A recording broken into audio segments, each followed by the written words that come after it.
Hello Sagittarius, and welcome to my channel Green Line Goddess Tarot. Welcome to your weekly reading, and we have an eclipse happening this week, a new moon in the sign of Scorpio at 2 degrees of Scorpio. It is a partial solar eclipse, and we have the Four of Cups as the main situation coming in for you with this. This is interesting because, you know, the Scorpio energy is intense. It's deep. It's deep emotions. It's deep psychology. It's working with a lot of things. It's ruled by Mars, the planet of which invokes passion and intensity, but also Pluto, the planet of transformation. So the things that are coming up with eclipses, as you know, eclipses bring change. This is the start, you're planting new seeds that can be the start of a transformative journey. And the interesting thing is that Venus is there next to the new moon.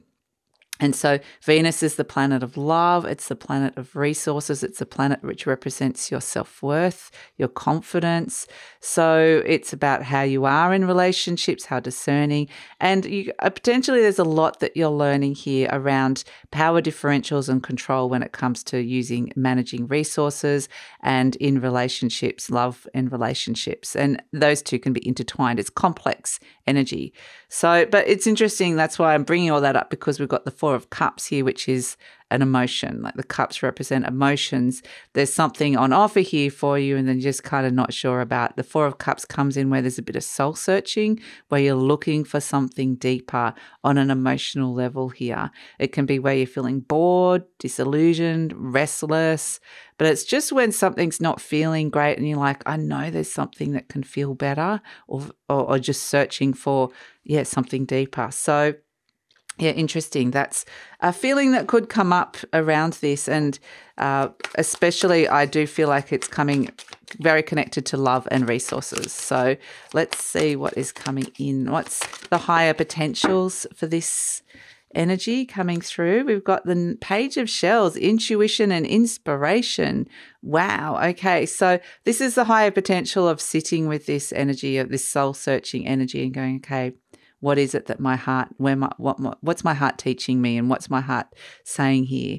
And then there's this lovely energy of really trusting your intuition. The Page of Shells is the Page of Cups. So again, we've got the cups, the emotions. It could be quite an emotional time for you, but the Page of Cups can be where you're hesitantly like opening up to something, and you could get a little bit excited about it. You could be a little bit nervous about it, but something's, you're opening up to like new feelings here, or feeling differently about someone or something. And so inspiration, you could get really inspired. It's like chalk and cheese. This is where you're feeling blur, and the higher potential of it is inspiration. So yeah, trust is, because it is like that transformative energy, you can actually work with it and turn something around, like transform how you're feeling. So that's a fantastic energy to come through. And, Venus is in the dark moon. She's conjunct the new moon there, which is a dark moon. She's in a Mars-ruled sign. So she's not feeling super comfortable. She's having conversations with Pluto and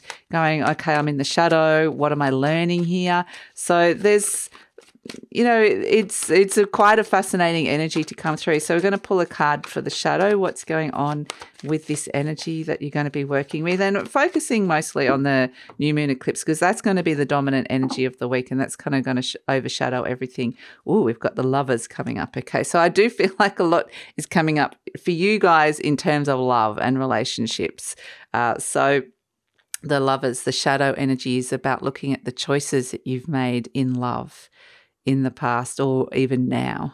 So that's the sort of stuff that she's going, okay, now I'm being, because Pluto, the energy of the underworld, shows you a truth and shows you, and then says, okay, I've shown you the truth of the situation now. What are you going to do with that truth? And so I think you're being shown a lot to do with your choices here with the Lovers. It's fascinating because Paris here has to make a choice between these three goddesses.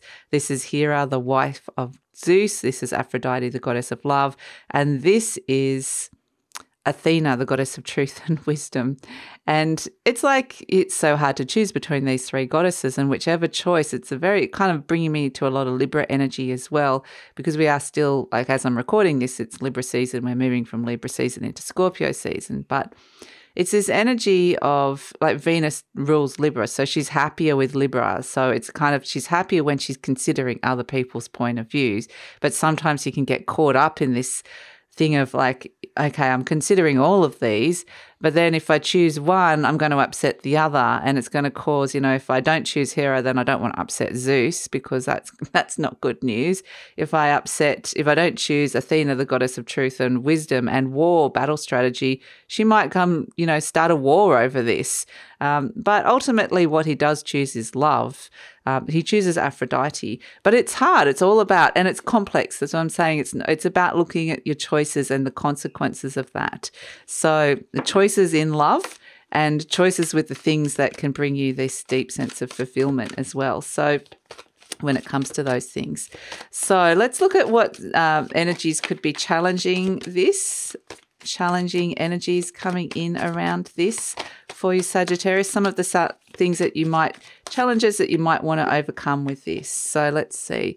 We've got Wand 9, Mars, Sagittarius. Okay, I love it.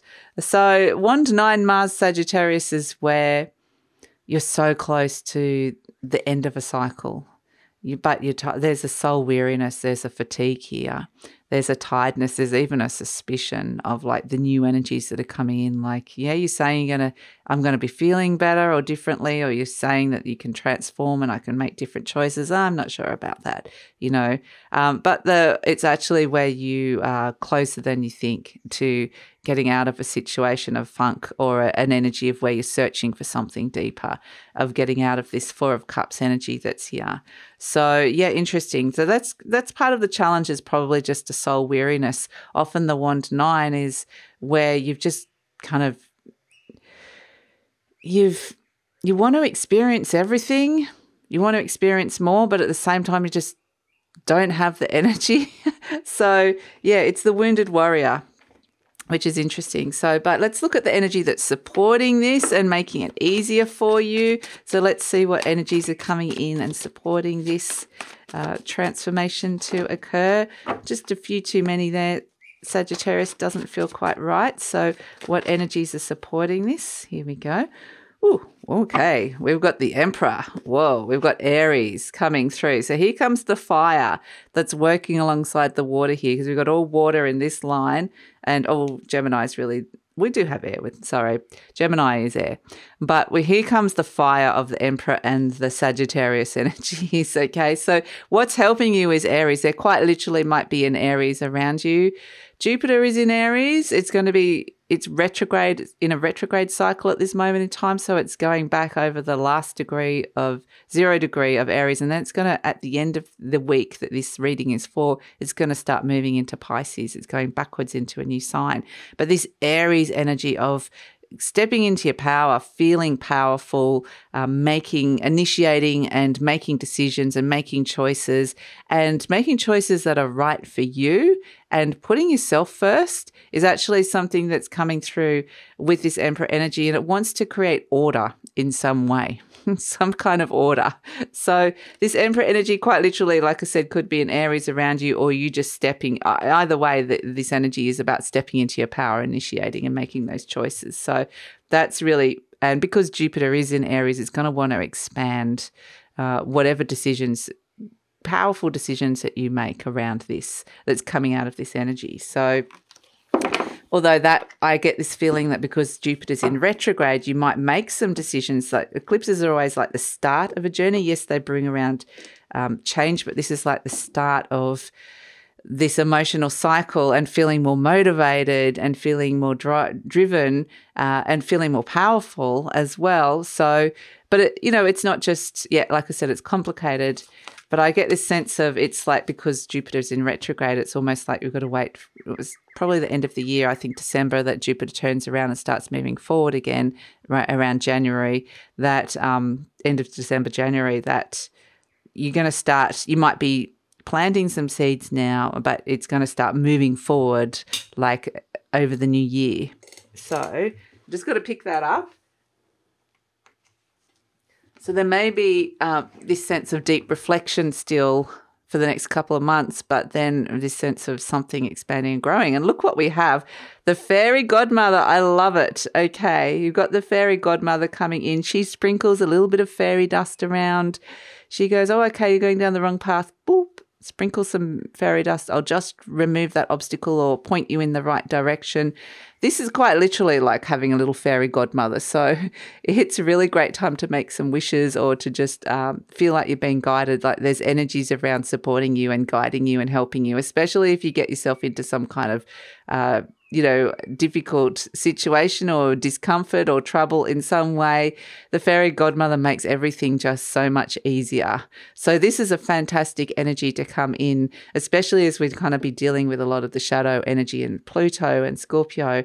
So the fairy godmother says, I'm going to help you and make it easier for you. So that's a really nice energy. And things can magically start working out. There could be little miracles that can occur with the fairy godmother's interesting little synchronicities that come through. So it's just a fantastic energy to come in, and she's right underneath that Emperor energy. So if there is something you're wanting to work out with an Aries, then the fairy godmother could really help with that as well, or just in terms of you stepping into your power. So, but she's also sprinkling fairy dust of inspiration, little intuitive like knowings around situations and people. So I think it's going to be, you just got, wow, look at that. We've also got, just to finish this off, the dragon. Wow. So both of these cards together, the dragon and the fairy godmother, the dragon represents, George, my rooster's just affirming this. It represents very strong, high spiritual guidance coming through here. The dragon is like your soul looking at you, that wise part, ancient, magical. Both of them are magical part of your soul that is just saying, I see you. And it's all about what it is that you're seeing through a different lens as well. But it's kind of, what they're showing me is it's kind of like if you put a soul lens in front of everything, like a soul imbued lens, you're seeing everything through that. Your soul's kind of saying, I want to show you some things through the way that I'm seeing it, through this kind of like non-human part of you, this spiritual part of you that sees things from a different perspective. And this is just so powerful. It's just so amazing. But yeah, it's just about being seen, seeing things, how you're seeing things. And yeah, with the fairy godmother, there's this sense of your soul, and the guides are around really, really strongly. So this is beautiful. If you have somebody that has passed away, that they may be your fairy godmother, somebody that's on the other side, or it might just be your angels and guides that are around. But definitely this sense of you being watched over and looked after this week with working this energy and helping you kind of see what the universe wants you to see and transform what the universe wants you to transform, especially mostly around choices you've made with love. But there's this beautiful inspiration that comes in. So if you're feeling a bit blur about your work or a situation, that could really shift and change. You could really be gaining this whole new perspective that could suddenly sense of going deeper into something and just feeling differently. So that's it, Sagittarius. Thank you so much. And like I said, just to be aware with the eclipses, this is the start of the journey. So that's it, Sagittarius. Yep, so glad you could join me. Please like, subscribe, share, leave a comment. Yes, George wants you to leave a comment. He likes to hear your comments. George is like, leave a comment. And love to hear how this is resonating for you. If you're interested in any of my services, readings or healings, the link for that is in the description box below. And please take care.